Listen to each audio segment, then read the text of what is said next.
Hi, my name is Heather Baylor, and I'm here today to hopefully persuade you about why I think the world should go green. When people talk about why the world should go green, they don't really give a good insight about the negative impacts of what would happen if we don't go green. And I've always been pro recycling and pro putting the right bottle in the right bin. But until I got to travel the world this summer, did I actually understand why we need to maintain and sustain this world. So, in understanding the different impacts such as global warming, ocean acidification, decrease in the natural biota, and human-caused extinction, can one actually appreciate the importance of going green. I hope that in my firsthand accounts of traveling, I can give a different perspective of why I think the world should take different steps and hopefully get on board with going green.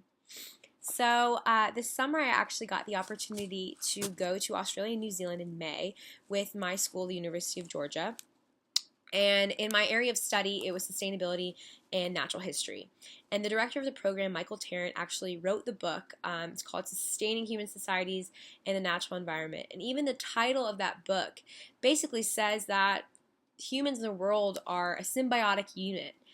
But I don't think that we act like that. And in learning about sustainable practices and why we should maintain the world because of the problems in Australia and New Zealand, such as oil refineries and ports and ecotourism, it made me think about the rest of the world and how this impacts me in the United States. And so the director of University of Georgia Dr. Farmer, who's my favorite professor at UGA, talked a lot about global warming. And in doing so, we essentially talked about how ocean acidification is when 1 degree Celsius warmer water in the ocean causes an amazing amount, not in a good way, but in a lot of animals in the ocean to go extinct. And this really bothered me because I was like, well, why aren't people doing anything about it? And so here's one of the slides from his PowerPoints that he would show us, and it's essentially about how nitrous oxide is naturally present in the atmosphere as part of Earth's nitrogen cycle and has a variety of natural sources. But because of human activities such as agriculture, fossil fuel combustion, water waste management, industrial processes, has the nitrous oxide dramatically increased, which is not good at all. And in addition to learning about global warming, we talked about the human impact of different things on the natural biota, such as causing a lot of animals to go extinct through overhunting and farming practices, as well as land expansion. Because of our developments in technology from the Industrial Revolution, we have been doing awful things to the atmosphere and the environment, and at an exponential rate, we are essentially ruining the world as we know it. So as the 21st century continues, the carrying capacity of the world is going to continue to push boundaries on natural resources. Other places are going to see travel and technology developments, and unless we do something, will we not have a future? So there we had 2 field guides in Australia and New Zealand that greatly impacted my view on this. And Simon Ling was the first one, and he basically talked a lot about stewardship. Humans are not the only people that inherit this earth, and animals have gone extinct because of us for a variety of reasons, and we need to do something about it because otherwise we won't have photosynthesis and we won't have food. But we need to maintain many species or else there won't be a world. We have learned a lot throughout history through trial and error, but we know now what to do, and I think it's time that we do what we say we should do.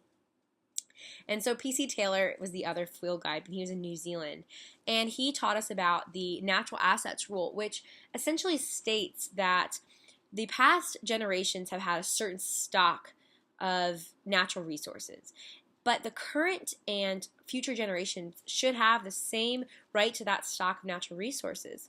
But here's the problem.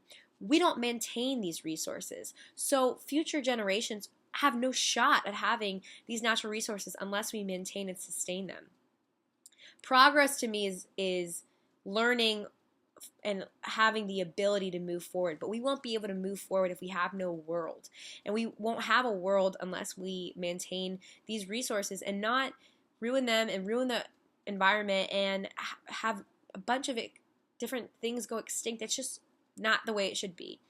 But when I went to Africa, it was a completely different ballgame. There was no such thing as sustainability.